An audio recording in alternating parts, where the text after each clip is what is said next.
Hello दोस्तों। क्या आप भी यह सोचते हैं कि अपनी ज़िंदगी को बेहतर कैसे बनाया जाए? अगर हाँ, तो ये वीडियो आपके लिए है। आज हम बात करेंगे एक ऐसी किताब के बारे में जो इंसानी फितरत और व्यवहार को समझने में आपकी मदद करेगी।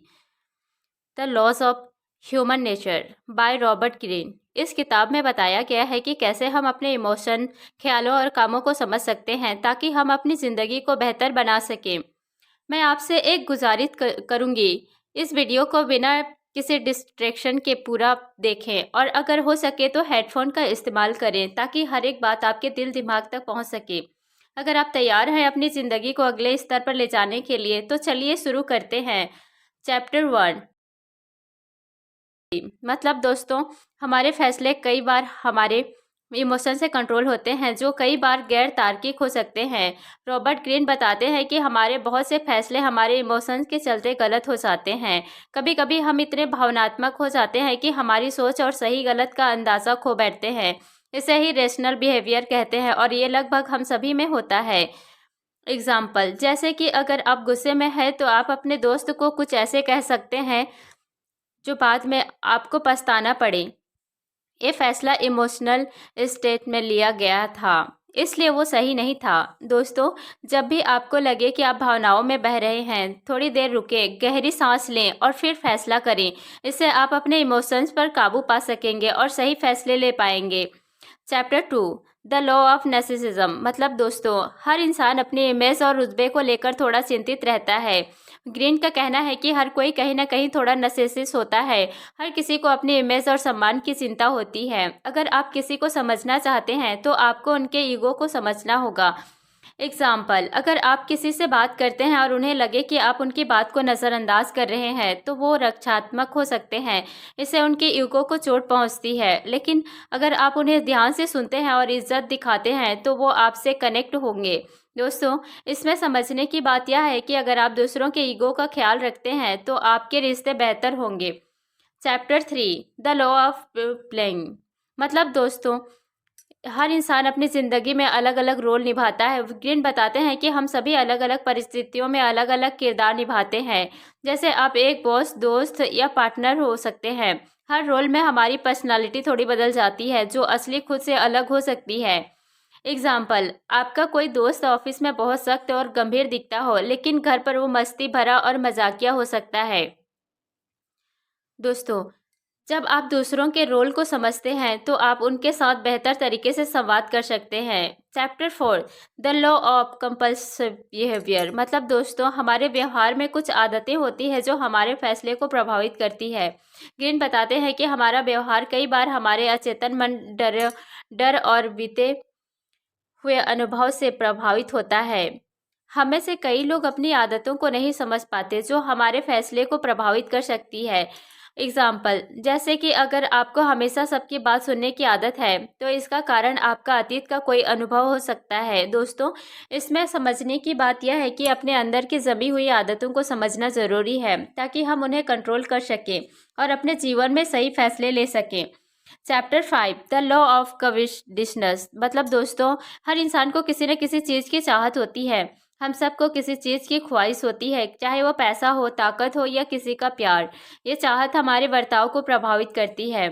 एग्जाम्पल, अगर आप किसी और की सफलता देखकर खुद को कम महसूस करते हैं तो यह आपके चाहत की कमी को दिखाता है।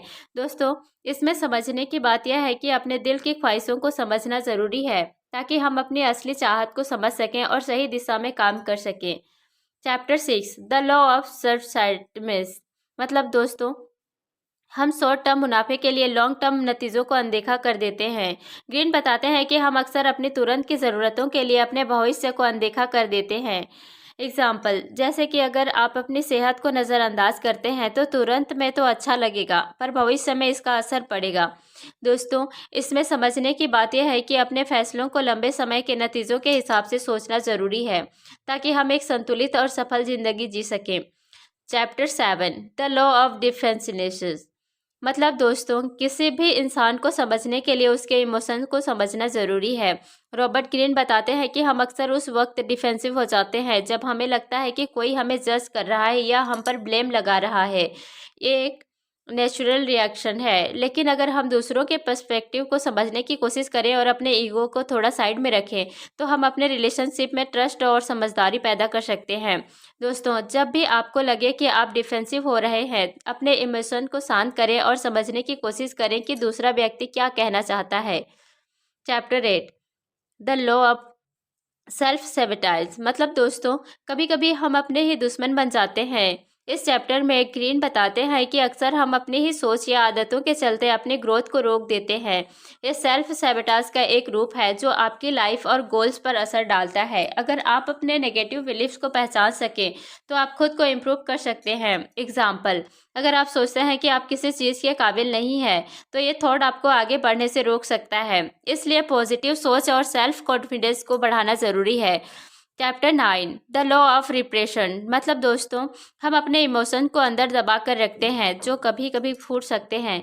ग्रीन कहते हैं कि हम अक्सर अपने इमोशन और थॉट्स को अंदर ही रखते हैं, जो कि हमारी सेहत के लिए अच्छा नहीं होता।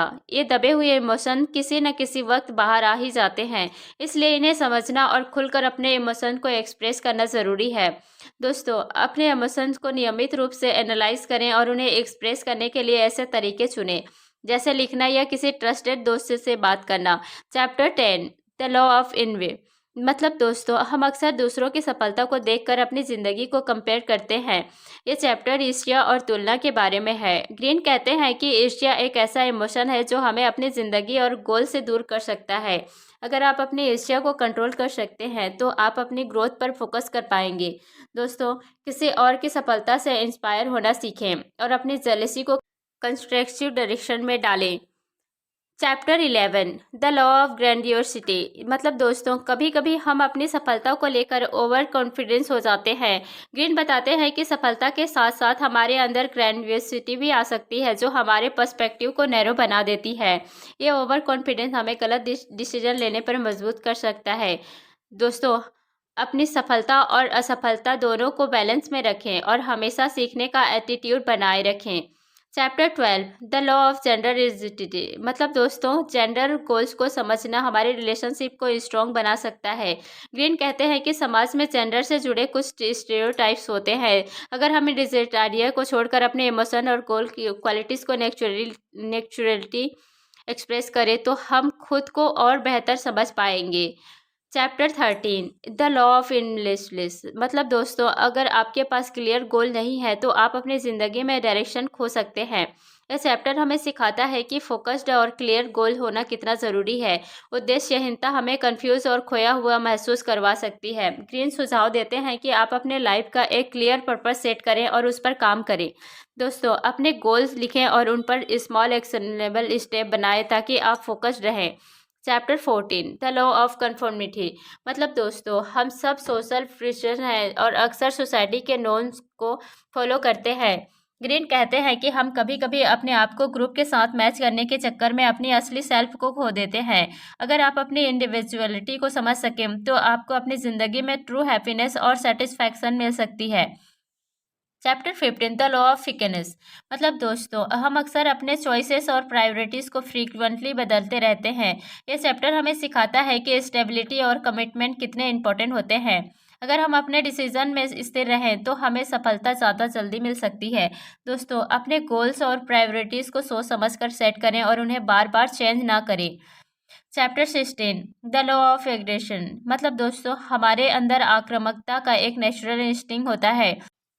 ग्रीन कहते हैं कि एग्रेशन गलत नहीं है, लेकिन अगर इसे कंस्ट्रक्टिवली यूज़ किया जाए तो ये हमें ज़िंदगी में आगे बढ़ा सकता है। कंस्ट्रक्टिव एग्रेशन आपको मोटिवेटेड और फोकस्ड रखता है।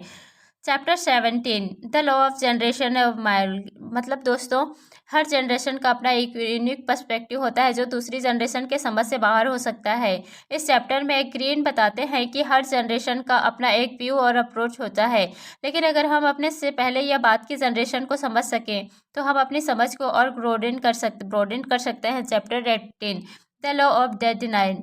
मतलब दोस्तों, हम अक्सर अपनी मोर्टेलिटी को इग्नोर करते हैं और ये हमारे लाइफ डिसीजन को अफेक्ट करता है। इस फाइनल चैप्टर में ग्रीन कहते हैं कि अपनी मोर्टेलिटी को समझना और एक्सेप्ट करना हमारे डिसीजन और रिलेशनशिप को मीनिंगफुल और फुलफिलिंग बना सकता है।